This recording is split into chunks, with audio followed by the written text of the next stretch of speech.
kita bebas melangkah karena diizinkan berpetualang. Kita kemana, Yunda? Terserah hembusan angin mau membawa kita kemana.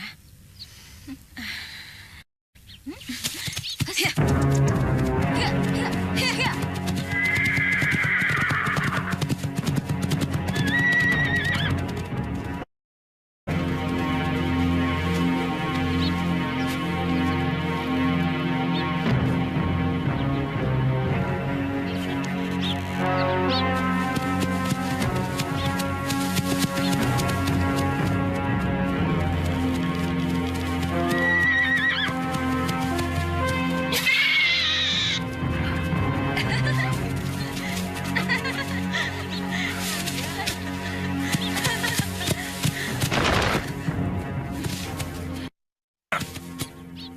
Kalian telah mengagetkan buruanku. Heh, jaga bicaramu, Tuan. Kami tidak mengerti apa yang Tuan maksud. Gara-gara kudamu, semua binatang buruanku lari.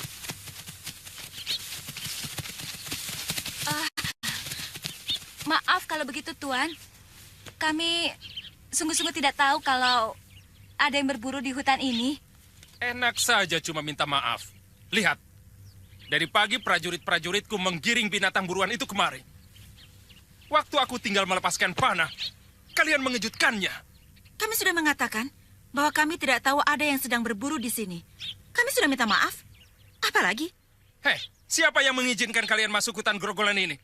Ini hutan larangan untuk dimasuki orang sembarangan. Mengerti? Kami benar-benar tidak tahu, Tuan. Kami bukan orang sini. Kami dari daerah Pengging.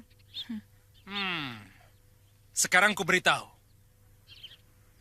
Ini daerah perburuan negeri Pawanawan. Dan aku salah seorang pangeran negeri itu.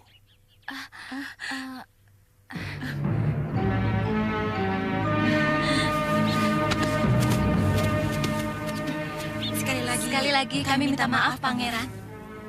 Baik. Kali ini masih bisa kumaafkan. Dan karena kejujuran kalian, aku mengundang kalian menjadi tamu di perkemahanku. Bagaimana?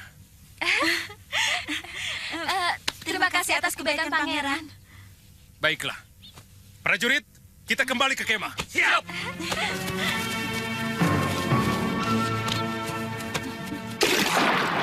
Gusti.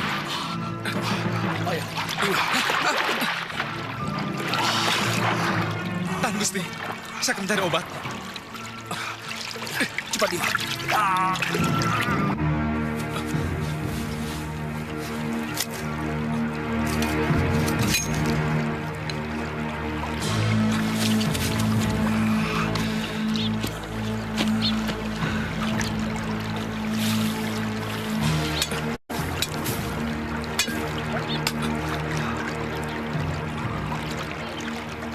Tahan, Gusti.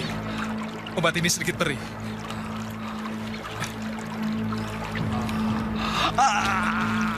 Tahan, Gusti.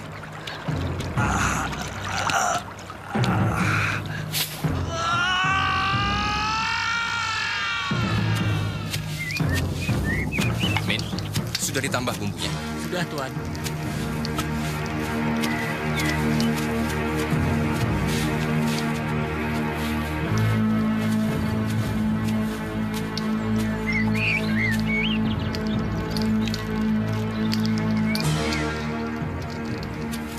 Mari kita ke sana, ke kemahku.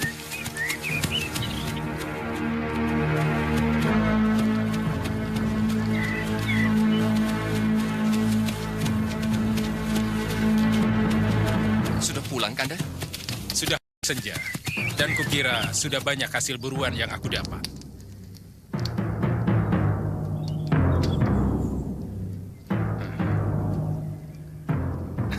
Oh iya, Kumara. Ini tamu kita. Saya Chandrika Dewi, Pangeran. Saya Ken Amaranila. Kumara Kumba. Saya sepupu Pangeran Menak Merdawa. Kosongkan satu tenda Baik, untuk Kanda. mereka berdua, ya? Silakan. Silakan. Mari, silakan.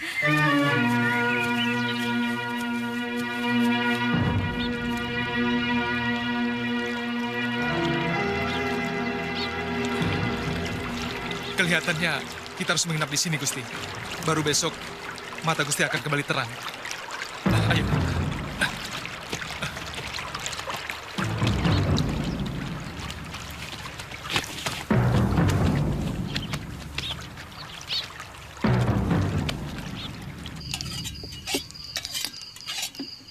Kami hanya ingin menikmati keindahan alam ciptaan Dewata, Pangeran.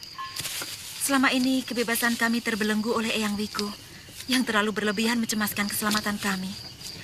Bertahun-tahun kami cuma hidup di lingkungan padepokan. Semua Ketika orang itu tua pada malam yang sunyi, akan angin berhembus dengan gemulai. 2 orang pendekar cantik dan seorang lagi yakni pangeran, yang mana pangeran tersebut rupanya ingin sekali berbuat yang tidak, dikarenakan sang pangeran menginginkan akan tubuh mereka untuk digerayangi, yang mana saat itu mereka makan makanan yang enak bersama hingga pada saatnya sang pembantu dari pangeran tersebut memberikan akan makanan yang berupa jamur.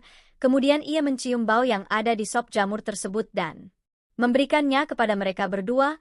Dikarenakan kemolekannya, ia sudah tidak sabar lagi. Kemudian sang pangeran pun langsung memberikan makanan tersebut kepada sang kedua pendekar tersebut hingga pada akhirnya, kedua pendekar cantik itu merasakan ada gejolak dalam tubuhnya dan merasakan akan pusingnya kepala. Kemudian pingsan dan terlebih lagi keduanya tidak berdaya dalam hal ini jatuhlah ke pelukan sang pangeran. Pada akhirnya sang pangeran pun menyuruh anak bawahnya untuk meletakkan di tenda khusus yang mana mereka pun diletakkan. Sesudah kejadian tersebut seseorang yang misterius datang ke tenda mereka berdua, kemudian mereka berdua pun diberi obat dan terbangun dari tidurnya. Mereka pun kaget dan berteriak hingga sang pengawal dari pangeran itu langsung ke sana dan mendapati mereka sudah bangun hingga mereka pun menceritakan akan kejadian tersebut. Ada orang yang bertopeng seperti Bandagina yang mengerikan.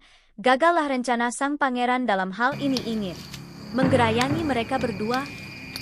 Kanda, jadi dipijat nanti? Saya sudah pesan Kicapan untuk selalu siap dipanggil di kemahnya. mungkin tidak malam ini. Kenapa, Kanda? Aku bilang tidak. Kimin, sini. Silakan Gusti.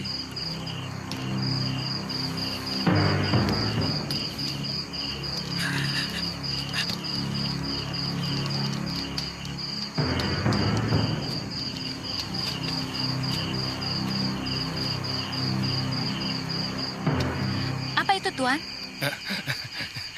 Ini hanya jamur dari hutan tadi untuk pegal-pegal. Untuk supaya tidak dipijit lagi. Silakan. Jangan sungkan-sungkan. Adik pangeran sepertinya sangat perhatian kepada pangeran. Kadang-kadang terlalu berlebihan. Dia sangat manja kepada saya. Karena sejak kecil selalu bersama saya, sejak ibu meninggal. Oh ya, coba sayur jamur hutan ini. Lezat sekali. Cobalah. Ayo, silakan. Terima kasih. Enak kan? Enak. Iya, enak sekali. Juru masak pangeran benar-benar pandai. Tukang masak kami orang-orang pilihan. Nanti setelah kalian makan jamur ini, tidur kalian akan nyenyak. Dan akan mimpi yang indah-indah. Seperti di Nirwana. Benci aku. Dia pasti akan melampiaskan kebiasaan buruknya.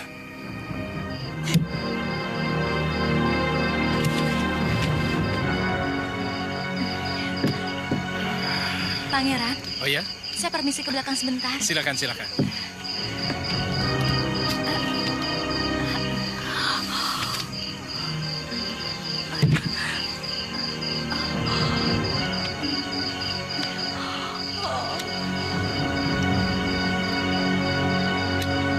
Ini mengantuk? Iya, mata saya berat dan sedikit pusing.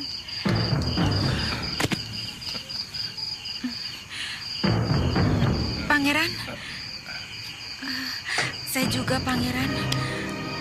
Rasanya letih sekali. Mungkin kalian terlalu letih.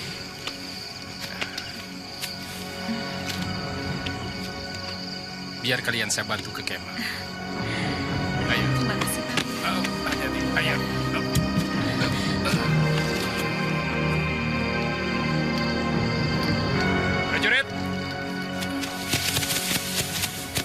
bawa tamu saya ke kemahnya, cepat.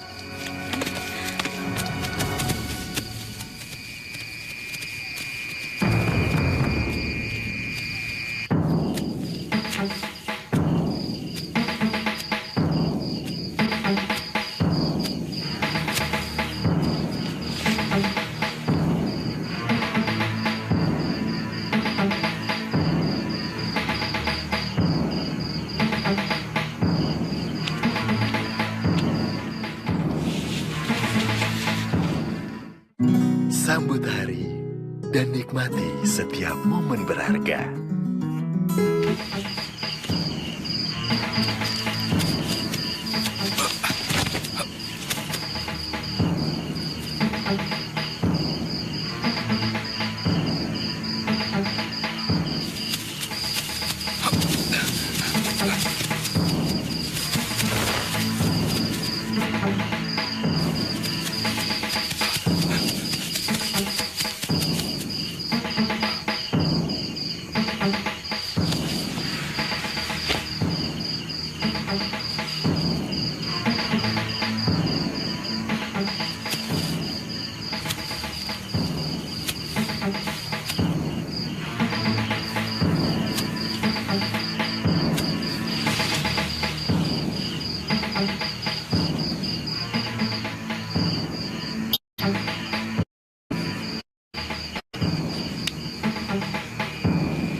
Yunda, ada apa dengan kita?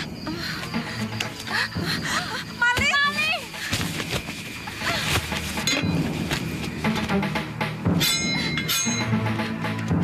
Maling! Maling! Ada maling! Maling? Di sini tidak ada maling, Nini. Saya melihatnya dengan jelas. Orang itu memakai topeng bandagina, topeng pelawak dengan bibir doer. Mana mungkin ada maling? Jangan-jangan hantu. Hantu? Saya yakin bukan. Saya harus lapor pada pangeran. Maaf, Nini. Saya tidak berani mengganggu beliau karena beliau sedang tidur. Tapi ini juga sangat penting. Mana tahu orang itu mau mencelakakan beliau. Ada apa? Tidak. Maaf, pangeran. Seorang bertopeng masuk ke kemah kami. Untung kami cepat terbangun. Tapi dia cepat Setelah sekali kejadian melarikan. di malam itu, sang pangeran pun tidak kehabisan akal siangnya setelah perburuan selesai.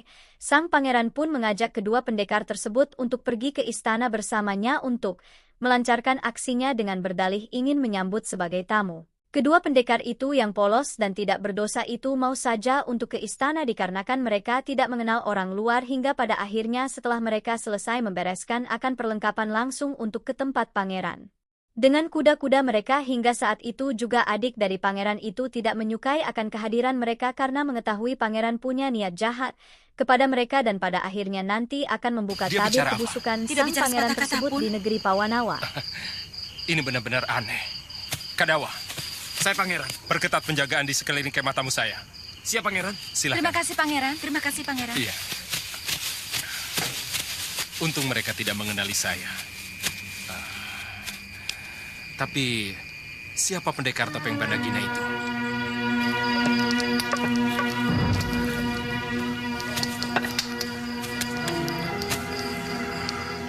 Masih terasa nyut-nyut, Gusti.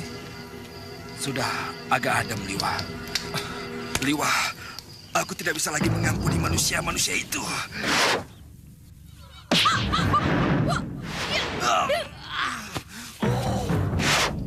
Liwa, ternyata obatmu sangat ampuh ya.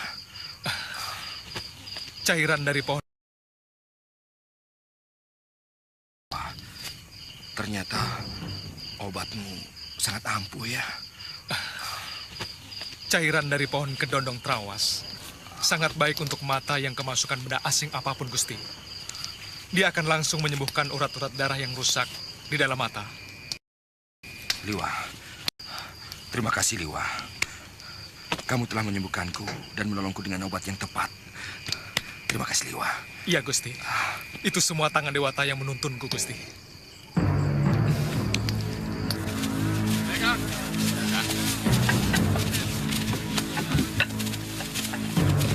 Kalau Nini berdua memang tidak punya tujuan, saya mengundang Nini untuk menjadi tamu saya di negeri Pawanawan. Nini akan saya perkenalkan dengan Romo Betara dan juga Bunda Permaswari. Itu suatu kehormatan bagi kami, Pangeran. Saya masih ingin tetap memuja. Saya ingin menikmati kebebasan sebagaimana Nini berdua juga menginginkan itu. Ya, saya masih belum ingin disibukkan dengan urusan kekuasaan untuk menggantikan Romo Betara. Pangeran, Iya, saya pernah mendengar bahwa seorang pangeran memang lebih suka untuk memelihara banyak gundik sebelum mengawini seorang Raja Patni. pangeran yang lain mungkin, tapi saya tidak.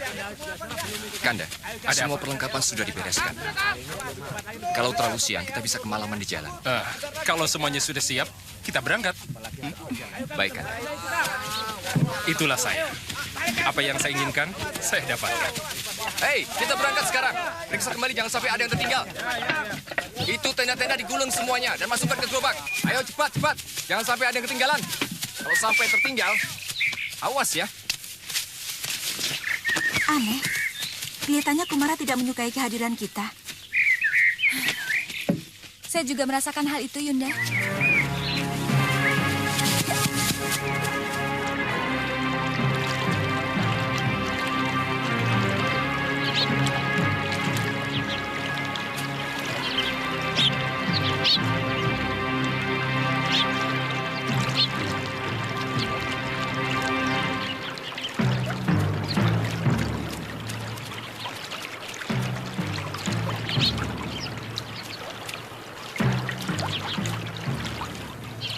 Sepertinya itu tempat yang dimaksud Aki Gobet.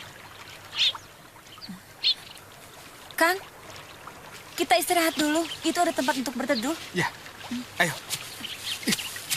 Jauh di belahan bumi lain, Sudwairat pun melangkah bersama istrinya, dikarenakan mereka berdua ingin mencari guru Mahasakti yakni yang mempunyai ajian rawa rontek yang pada akhirnya mereka pun beristirahat sejenak dan akhirnya mereka pun di sungai. Pria mitra menceritakan orang sakti tersebut kepada istrinya Fatmasari yang mana mereka pun setelahnya melanjutkan perjalanan yang panjang dan berliku, hingga sampailah mereka di suatu rumah tua yang mana rumah tua itu menyimpan seseorang yang tua dan sakti mandraguna yang mana pria mitra masuk dan mengungkapkan keinginannya dan pada akhirnya setelah mendengar suatu perkataan yang tidak mengenakan dari pria mitra, orang tua itu pun marah dan mengusir mereka berdua hingga mereka pun langsung untuk bermalam di sekitar rumah tersebut. Umumnya para pendekar mendengar ada pendekar pilih tanding di tempat lain, mereka terpanggil untuk mencoba.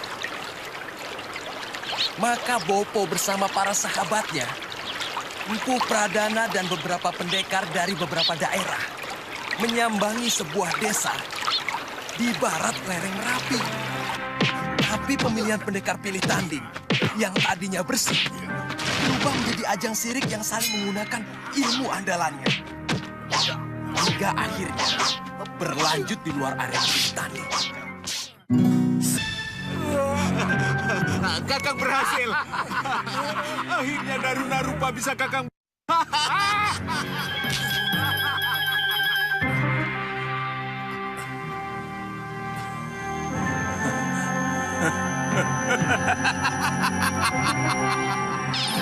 Rawa Rontek! Kamu tidak akan mampu, Pradana. Menguasai daerah Kulon. Akhirnya Empu Pradana tewas di tangan Empu Daruna Rupa. Sementara Bopo selalu bernasib baik. Dia diberi kesempatan untuk kembali ke timur, lalu mendirikan padepokan. Pantas Aki Gobet bilang bahwa dengan ilmu itu, pada akhirnya hanya akan membawa penderitaan batin. Siapapun yang memiliki ilmu rawa rontek, pasti dia tidak akan bisa dibunuh oleh lawan-lawannya. Dia akan terus hidup, lalu tua dan kesepian. Yang penting kita bisa menguasai dunia persilatan, Padma. Bagaimanapun, saya tidak mau direndahkan oleh pendekar muda seperti Sudawira. Juga oleh Angling Dharma Batik Madrim dan Suliwa. Ayo, Pak.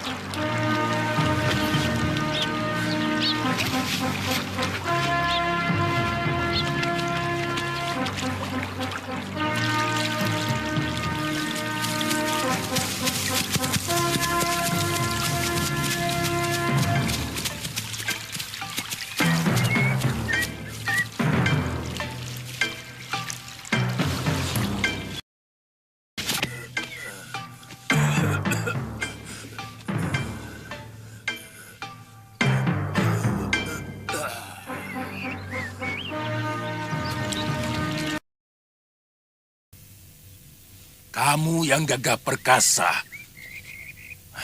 Mau menimba ilmu dari orang jompo seperti aku.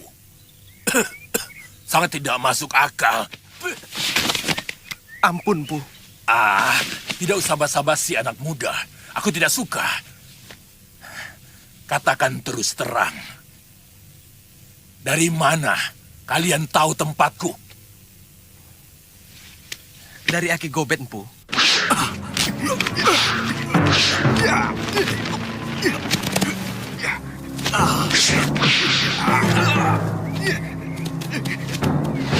Gobet?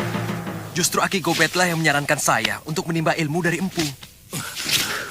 Gobet! Gobet! Ini Wira.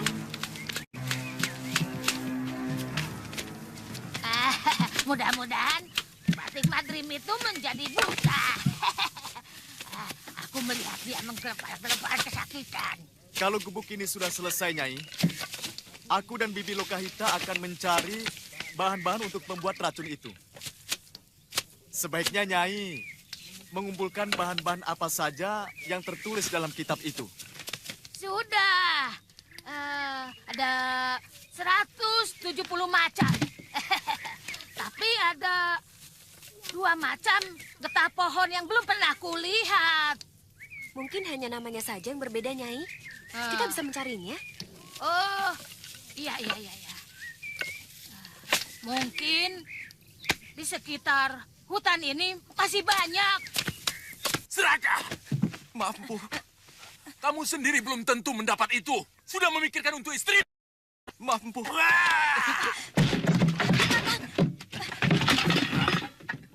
Ampun, Bu. Ampun, Pergi Bu. kalian dari sini. Aku dengan orang seperti kamu. Pergi!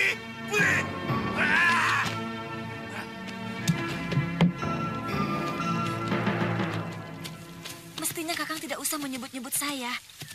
Yang penting bagi saya adalah diri Kakang. Ya, karena saya takut mengecewakan kamu.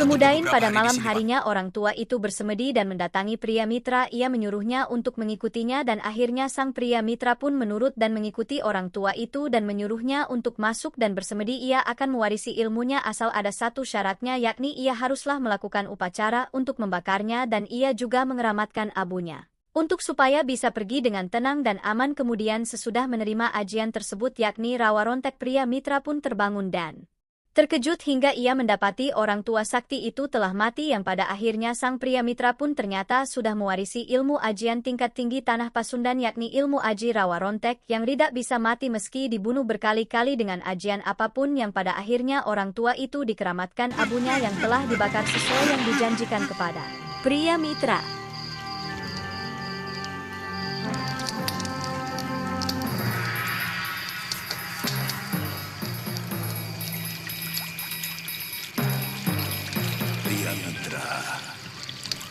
Bangun. Ayo bangun. Sekaranglah saatnya. Ayo bangun. Ayo.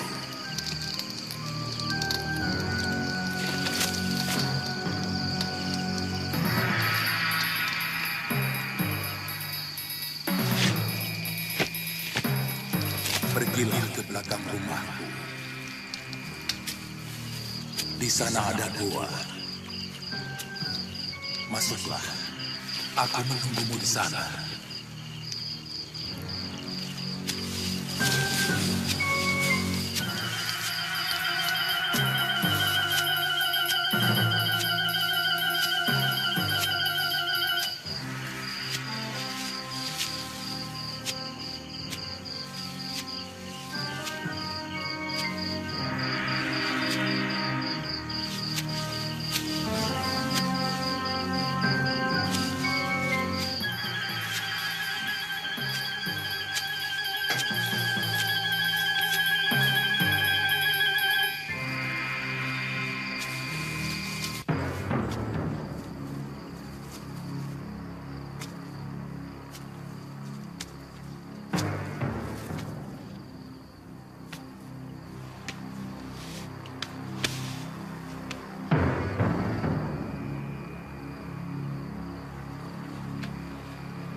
Bersemedilah seperti aku.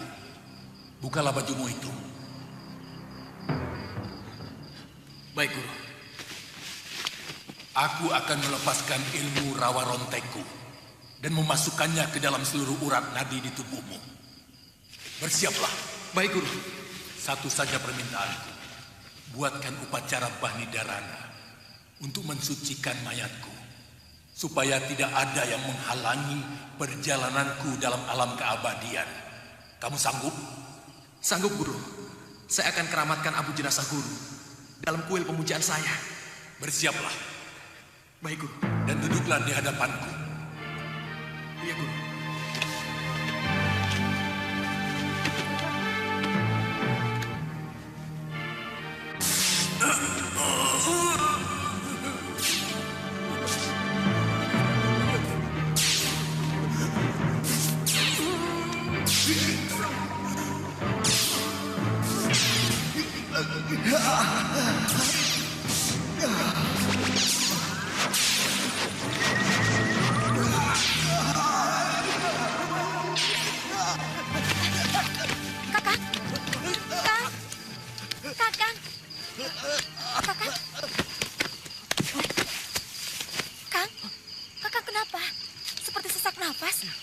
Saya bermimpi, Padma.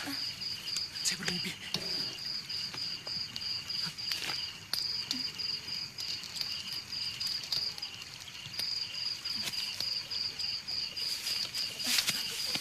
Kang, mau kemana?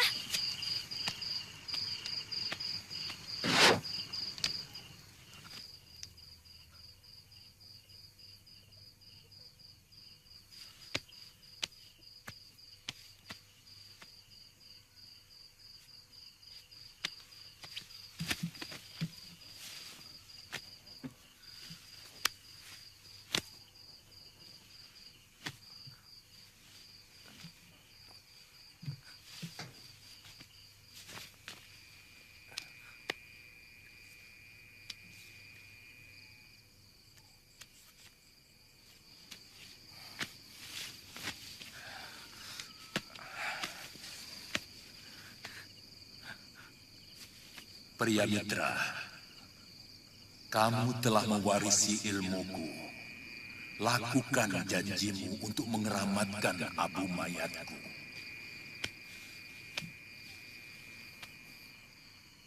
Baik, Guru. Padma. Beliau telah meninggal, Padma. Sekarang kita selenggarakan upacara Cita Sangskara. Mati orang sakti ini.